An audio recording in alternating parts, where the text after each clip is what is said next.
Bö. Ja nyt tällä kertaa meillä onkin sitten vähän erilainen sähköauto. Tällaisia ei nimittäin montaa ole tässä lähiympäristössä. Täällä on nyt siis taas Tallinnassa ja nyt ollaan Rivianissa.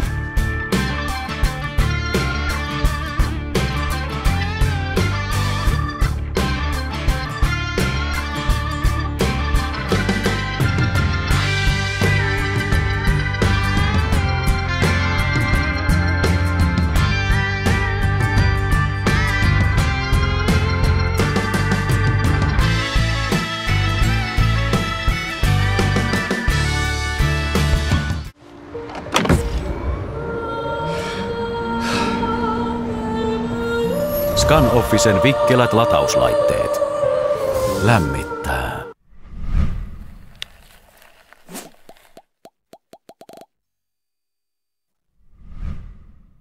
Vakuutukset kesäautoille, käyttöautoille, lapsille, kodille ja kaikille muulle tärkeälle osoitteesta pohjantähti.fi/Keski-Suomi. Ja nyt on sitten sellainen auto, että taas Harri pääsee poikuudesta jo toisen kerran samana päivänä. Eli nyt on Rivian, mikä se oli? R1S. R1S. Joo. Eli tää on nyt niinku suvimalli, ei se pikappi, mitä niinku yleensä nämä Rivianit on. Katettu lavamalli.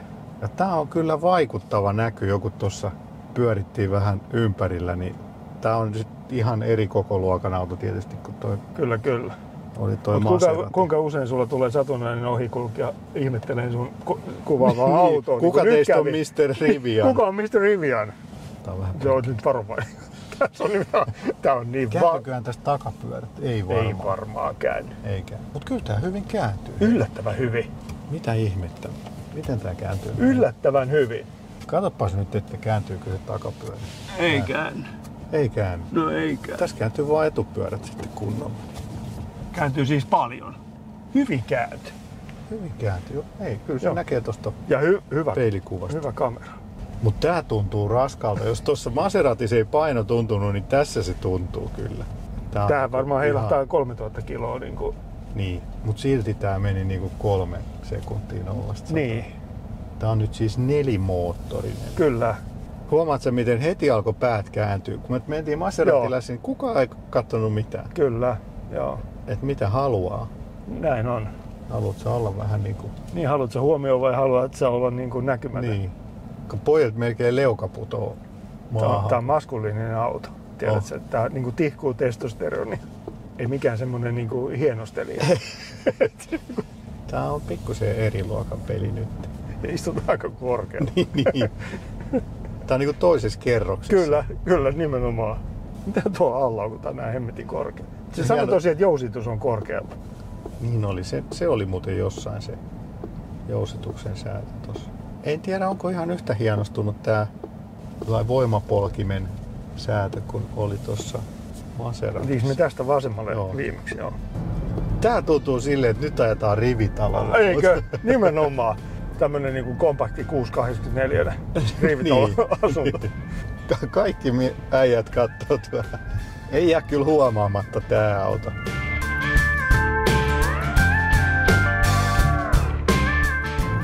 Ja rangea on.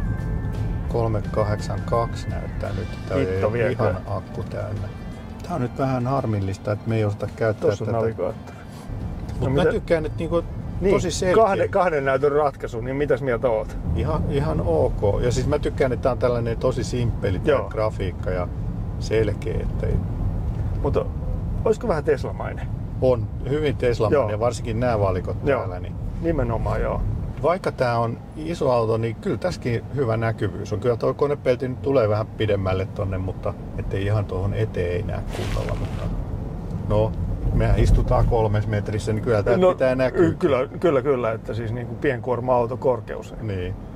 Mutta siis paino pitää olla, se jotenkin tuntee, kun täällä liikkuu. Että... Joo, kyllä se tuohon edelliseen verrattuna, tuohon Maseratiin verrattuna, niin kyllä tässä paino on selvästi enemmän. Varmaan 1000 kiloa lisää. Niin siis Maseratihan oli suorastaan dynaaminen. Oli. Käyttääkseni kulunutta sanotaan. Niin ja siis... kuitenkin speksien valossa tää on nopeampi. Täsmälleen. Ja tässähän on siis tässähän on jotain sellaista, minkä takia tämän tulisi olla varteenotettava sähköauto. Että tämähän kuitenkin ei mikään uusi tehdas ole, että monta vuotta jo toiminut. Joo. Valmistusmäärät on pieniä eikä ole autovalmistuksen perinnettä, mutta onhan tässä innovaatioita. On. Ja siis kyllähän tämä niin kuin Amerikan markkinoilla on tärkeä auto, koska siellä halutaan just tällaisia isoja möhköjä. Kyllä. Eihän täällä nyt varmasti Euroopassa hirveästi ole asiakaskuntaa, mutta siellä tämä niin kuin menee kyllä varmasti, varsinkin se pick-up-versio. Niin, en tiedä. Että siis kyllä mä niinku, se mitä on seurannut noita Avolava-markkinoita, niin mä luulen kyllä, että jos ne Fordi toisi Eurooppaan se F-150 virallisesti, niin kyllä siinä kaupassa niin onhan kävisi. niitä jo Suomessa muutama. Koska, koska Suomessa esimerkiksi tuolla työmaalla näkee niitä rammeja ihan älyttömästi. Tietyn alan niin kuin ihmisillä. Niin ei tää nyt sitä rammia isompi ole, että sekin on aika iso se. Mutta ei täällä kyllä niin kuin ihan jokaiseen pysäköintihalliin kannata mennä. Ei.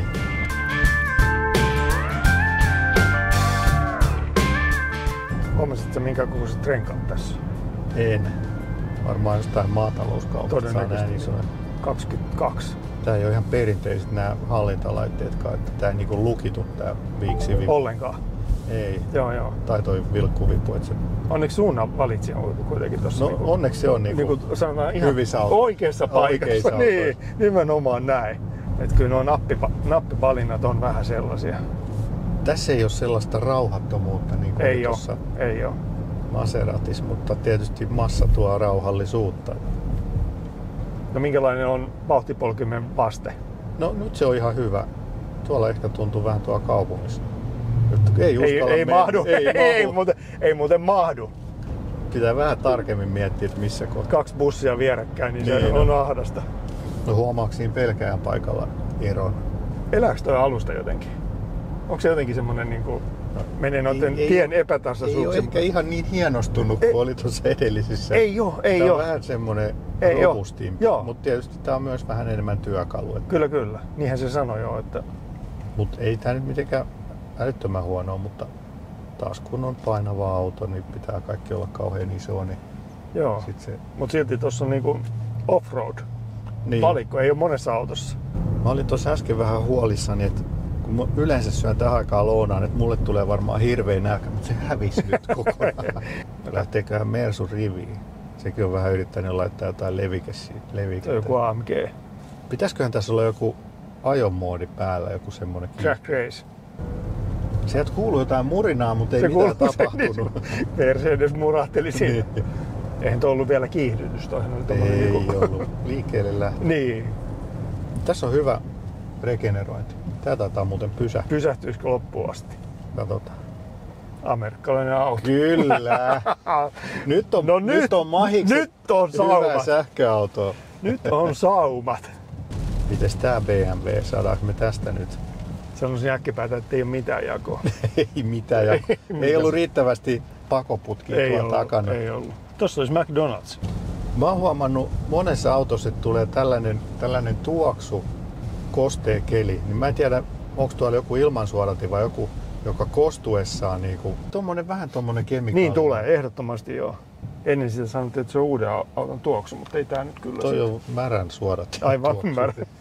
Märkä sukka. Nimenomaan. Joo. Mut kato, tässä on hyvin samanlainen tää niin on. Visualisointi ympäristöstä kuin Teslassakin. Että...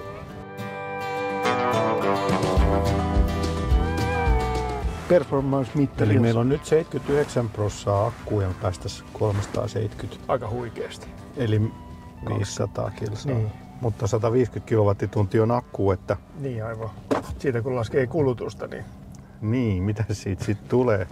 Mutta on kyllä aika vaikuttavat speksit tässä autossa. 1025 hevosvoimaa. Niin, se menee siis Plädin kanssa suunnilleen tasoihin. Niin, spekseissä. Mutta onhan tämä vähän hitaampi, 2,6 sekuntia. Mutta onhan tässä vähän muita ominaisuuksia sitten enemmän kuin Plädissä. Tää on jotenkin raaempi. Tää on siis sehän on hienostunut raakalainen. On se. Se on sivistynyt raakalainen, mutta... Tää ei oo. Niin ja täällä oli näitä outlettejakin siis. Poweria saa ulos. Mutta se on 110 volttista niin, todennäköisesti ei pysty. Pitää tilata sitten Amazonista kaikki amerikkalaiset työkalut. Joo. Mutta on se tällä, mitä siellä on mittari? Se on se ajanut täällä kuitenkin. Että kyllä se ei näy jollain tavalla pitää pystyä lataamaan. Valikko, mistä löytyy kaikki asetukset. Tää on aika tekninen. Sport. Löytyy moottoreiden lämpötilat. Aivan. 4. Oi vitsi. Mä ajattelin, että vaan näkee, että nousko lämpötilat pari astetta. Saattoi vähän nousta ainakin takamoottoreissa. Niin akun lämpötilakin. Nyt on ihan tämmönen general-ajotila, että siellä olisi vielä valittavana Snow Sport. Snow Sport. Niin, ei ole sportti päällä. Nyt sportti päälle, emme nyt. Ja kato, offroad-tila löytyy. Never mind. Ihan hauskoja käännöksiä. Niin on. Niin termiä, ettei nyt olla niin vakavissa. Onpa huono. Mua vähän pelottaa nyt painaa kaasua. Ei tässä kannata varmaan painaakaan, tässä on niin huono tie. Eikö me menty tästä sille Maseratille? Mentiin. Miten se oli niin hienostunut? Ei se ollut näin huono. Ei ollut. Paljon huonompi tuolla toi sama savupiippu. Aivan, paljon huonommassa kunnossa on tää tie nyt. Vitsi. Nyt sunkin jalat alkoi steppaa. No todellakin hei. Mut on tää niinku kerrostalo kiihtyy 2,6 sekuntia 0-100. Mut tällaisella alustalla nyt tällä... Niin hei, nyt meillä on sport. Niin aivan. Ajomukavuudesta ei välttämättä voi puhua. Vähän pehmeämpi.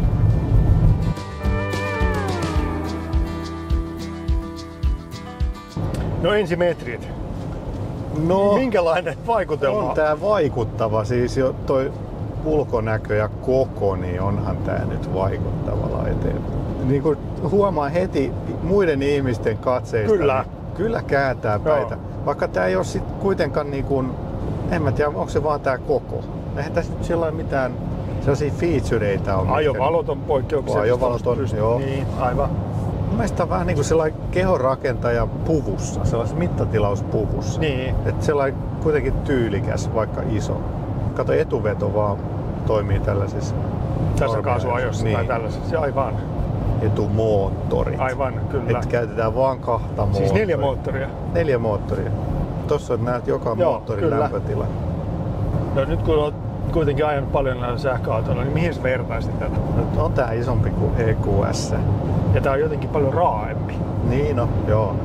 Mut ei tät niinku tät sisustaan voi sanoa kuitenkaan vaikka raaempi, mutta tää on kyllä tosi viimeistelty. Niin on, joo. Tää sisusta on mun mielestä tosi kiva.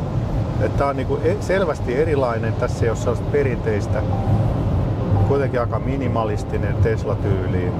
Se ero, mikä ehkä tulee, niin siis ei saksalaiset eikä ainakaan Mercedes niin ei ikinä halunnut. Ei se EQS:n kiihtyvyyskä tunnu oikeastaan miltään. Niin. Se on niin eleetöntä sellaista. Tästä taas tuntuu, että... Ja sit Cybertruckiin verrattuna tää on tosi hieno. Aivan mahtavan hieno, joo niin on. Kyllä. Ja myöskin siis hyvin tehty, että ei niinku mitään älyääniä eikä mitään. Ei. Mutta ehkä tää nyt vähän tuntuu enemmän niinku kuorma-autolle tai pakettiautolle kuin henkilöautolle, että se paino kyllä tuntuu tässä. Maseratissa oli parempi kartta. Eurooppalainen auto, niin eurooppalainen auto on eurooppalainen auto. Mutta onhan tää innovatiivinen. On. Mutta vaivatontahan se on tää kyllä. On, siinä on, sanotaan, että voima on läsnä. Niin. Kyllä. Mut tosi sillai, nyt kun mikä se ajomuodi mulla nyt täällä on, niin ihan tällainen Converse. Helppo ajaa.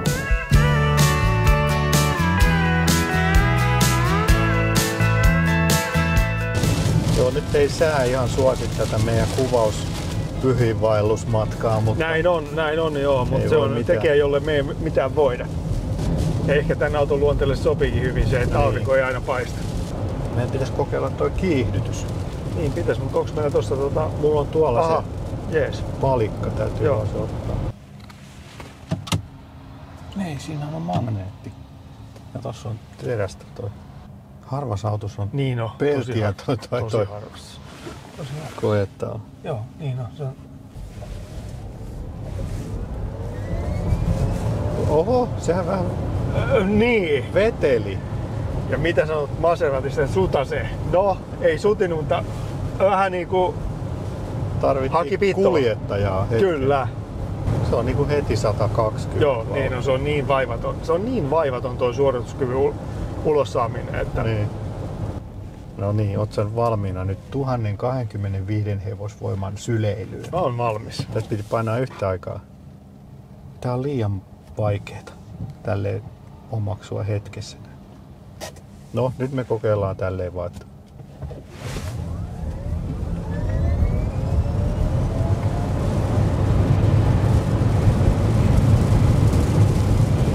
Ei uskalla mennä. Ei todellakaan uskalla mennä. Massa ei, siis vaikka olisi mitkä järjestelmät, niin massa ei pysty kumaamaan. Niin on. 0-103,74. Mut nyt on kyllä liukas asfaltti, märkä asfaltti. Mut suhteellisesti ottaen huono verrattuna Maseratiin. Niin. Ainoastaan 0,7 sekuntia nopeammin. Mut sulla on tässä niinku yksi autotalli mukana enemmän kuin... Se on ihan totta, joo.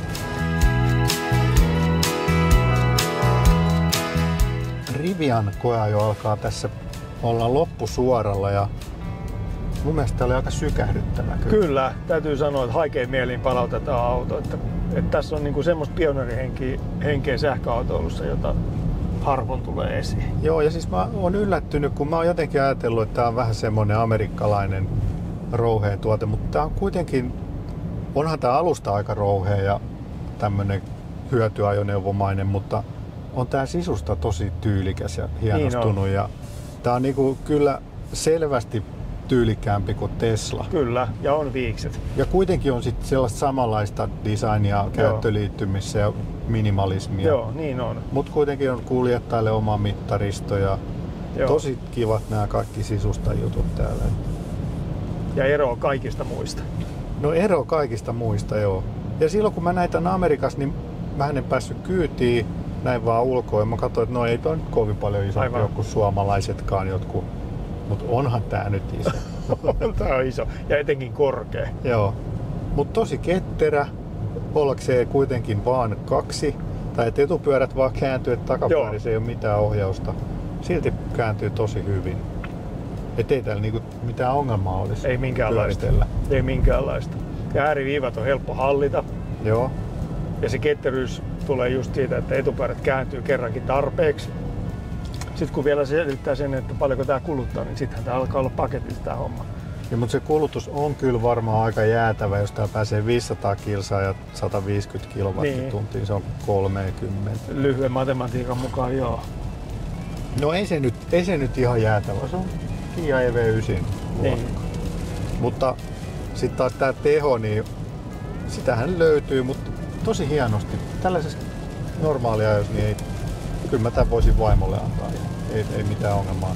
Aivan, voisit antaa, mutta jos olisi Miia tää pihassa, niin kummalla vaimo lähtisi. Siitä ei ole epäilystä. Sun pitää huomioida, että hänellä on myöskin oma mielipide asiaan. Joo, mutta olisi joku pakottava tarve, että mä tarvisin Miin. Aivan. Mut mitäs sulla, niin alkaako nyt ostohousun puntti tutisee? No sanotaan nyt niin, että jos mä tän kaltaista autoa olisin hakemassa, niin tää olisi mielenkiintoinen vaihtoehto. Joo. Ottaa huomioon siis ominaisuudet, hinnan ja tämän koko jutun, että tässä on muutamia semmosia erikoisuuksia ja tavallaan ominaisuuksia, jotka on tyypillisiä tällaiselle valmistajalle, joka on tehnyt sähköauton tyhjästä, eikä niin kuin moni muu, joka tuottaa siis tämmöistä niin kuin hybridikonseptia, jossa tuetaan samalla alustalla kaikkia polttoainemuotoja. Tässä on paljon hyvää. Mutta sitten taas niinku sisätiloissa ehkä tämä ohjaamon korkeus on niinku pieni pettymys tähän auton muuhun korkeuteen nähden, että akkupaketti on luultavasti tosi korkea. Joo, ja siis takapenkillä huomaa sen, että jalat jää aika koukkuun, koska lattia on niin korkealla. Joo. Ja sitten toi peräkontin nostokorkeus on ihan sairaan korkea. Joo. Missään autossa ei ollut noin korkea. Näin on. Mutta on myös maavaraa että jos siellä on se 35-40 senttiä korkeimmilla asetuksilla, niin eihän missään muussa ole tällaista maavaraa. Tästä herää kysymys, että onko tämä hyvä sähköauto? No kyllä se nyt tällä perusteella. Nyt se kulutus vielä vähän mietityttää. Pitäisi vielä laskea se. Mut jos se olisi siinä 30 paikkeilla? No on se tietysti tähän kokoon nähden. Mä en nyt haluaisi kuitenkaan ihan heti myöntää sitä Aivan. Mutta ei se kaukana ainakaan ole se hyvä sähköautomerkki tällekään. Mutta nyt en mä nyt näillä lyhyillä koeajoilla uskalla sellaista millekään antaa. Niin. Tämä pitäisi olla eri kategoria tai eri tavallaan niin kuin sarja. Kyllä tämä niin kuin, oliko tämä nyt niin, että tämä on myynnissä tämä auto? Tämä auto on myynnissä ja EU-kilvissä. EU-kilvissä ja noin 116 000 euroa pyörässä. Jos nyt joku siellä ruudun toisella puolella olisi kiinnostunut, niin ottakaa meihin yhteyttä. Niin Marko sit järkkää yhteystiedot tälle myyjälle täältä Tallinnasta. Ei ole kaukana, että parissa tunnissa käy hakee itselleen Rivianin. Joo, Rivianin huomisiksi Suomeen, niin se on houkutteleva tarjous. Se on aika kova. Actually, what Rivian is this? This is R1S. So it's not a truck, but a SUV. Yes, that's SUV. That's like 7-seater. Okay. Rivian has two main models. Yeah. It's one is like a truck, but this is SUV.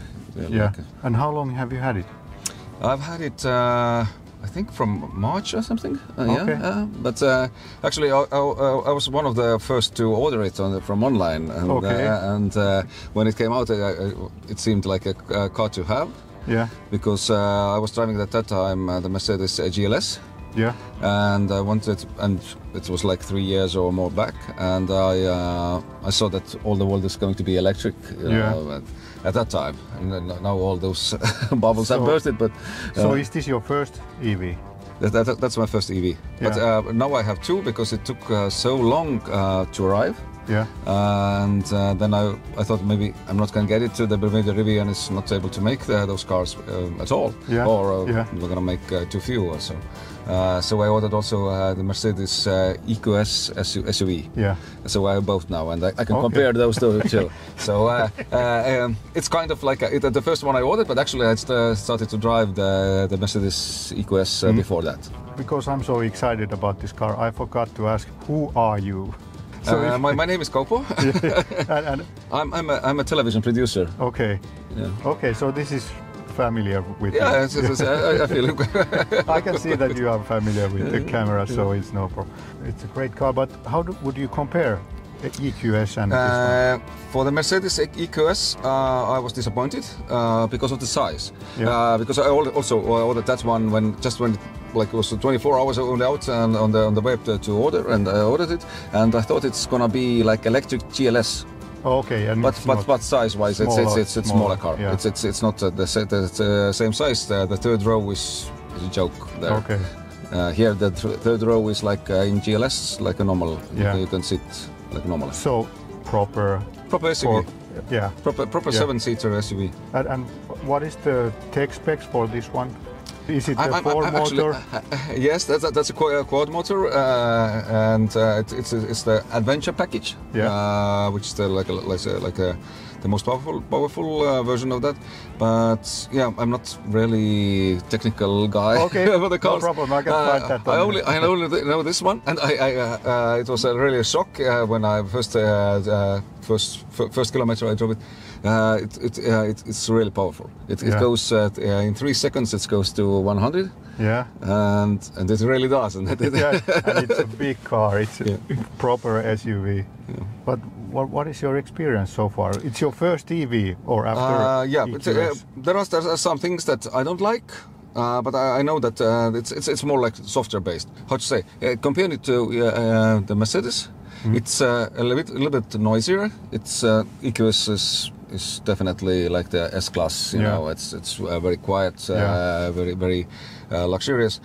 This is more rough, but this I also like because it's a work car. You don't have to worry. Like it's a really car that I like. I like it. Yeah. I like it. There's some small software things that they're gonna be sold. But in Estonia, you can really order this, or did you order this from US? This is ordered from US. I had one Estonian company helped me. One car sale company helped me to register this, like the special registration. Yeah, but okay, it's totally legal. So. This is just like it's a adventure car, and when you go camping, you wanna have some special perks. Yeah.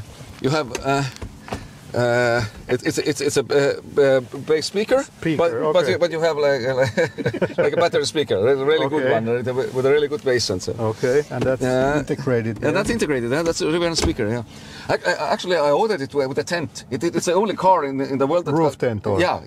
You can order a special 3-person roof tent. Yeah. With a ladder. It would have taken even more time to arrive. Okay. So I said, okay, no, send the car. When you go camping and you have to have the flashlight. Okay. There's a built-in flashlight. So yeah. Like Skoda has an umbrella there, but here we have a... Yeah, Rolls-Royce has an umbrella, I think. Yeah. This one has a flashlight. Yeah. The clearance difference it makes. It's really big. So you can test it. You can test it. It's 12 inches, which is 30 centimeters. Yeah. Yeah. So it's huge. The tailgate is two sides or two? Yeah, it's 2 parts. Pieces, yeah. 2 parts. Yeah, it's 2 parts. So for work-wise, and it's really high compared to any other SUV. This. I think it's right now it's in a high position also. Yeah. But it lowers and it kneels. The car kneels also, so it goes much lower also. I'm going to show you the front one. It's a really. I haven't used it as it's meant to be, but it's actually meant to be as a cooler also. Yeah. You can put it on full ice. Yeah. You remove this. It's a 300-liter beer bucket. Yeah. You know? Right. Because the water goes away there, and you can fill it with ice, with beer, champagne, and that's a really nice thing. Yeah. And if you want to wave to someone, I think it's the only car that you can wave with a hood. Oh, really? Yeah. When you're at the red light, you can say hi, hello, like this. Show that you have some beer or champagne there. Yeah. You can offer beer for pedestrians. Nice car. Thank you. Are you Mr. Rivian? Yes, he's Mr. Rivian. Yeah. Mr. Rivian. Yeah. The pickup, you bringing it as well, or you just got the SUV? It's my personal, so I'm not bringing anything. It's brought for me. Adapter. Adapter. Oh, right. Okay. For the fast one. I want. Okay. Yeah. And then it charges really fast. It's like 200 kilowatts. Really? Yeah. Have you tried that? Yeah. So you can also use Tesla superchargers here. I haven't tried that one. Okay.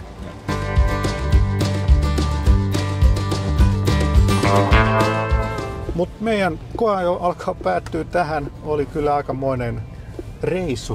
Täytyy sanoa, että oli tällainen sulle pyhiinvaellusmatka ja mulle tämä oli tuplaneitsyyden tai poikuuden menetys, että oli 2 ihan uutta ja erittäin harvinaista sähköautoa. Suuri kiitos sulle, että järjestit. Kiitos itsellesi, että eihän tämä ilman tätä kanavan olemassaoloa olisi tämmöistä koeajoa niin järjestettykään. Eli tämähän oli ihan ainoastaan sen takia, että saataisiin mielenkiintoista sisältöä. Kyllä, ja varmasti tuli sitä nyt kyllä. Käykää kommentoimassa, mitä tykkäsitte Rivianista. Voisiko tässä olla Suomeakin sähköautoja? Ja kaivataanko ylipäätänsä tämmöisiä innovatiivisia, ei-aasialaisia sähköautovalmistajia? Onko näillä paikka? Käy tykkää videosta, käy tilaamassa kanava. Niin sitten saadaan jatkossakin näin hienoja, erikoisia sähköautoja koeajoa, koska sehän tässä on niinku se juttu, että meillä on paljon tilaajia ja katsojia, niin sitten meillä on paremmat mahikset saada tällaisia erikoistilaisuuksia. Palataan seuraavalla sähköautovideolla. Moi moi! Moi moi!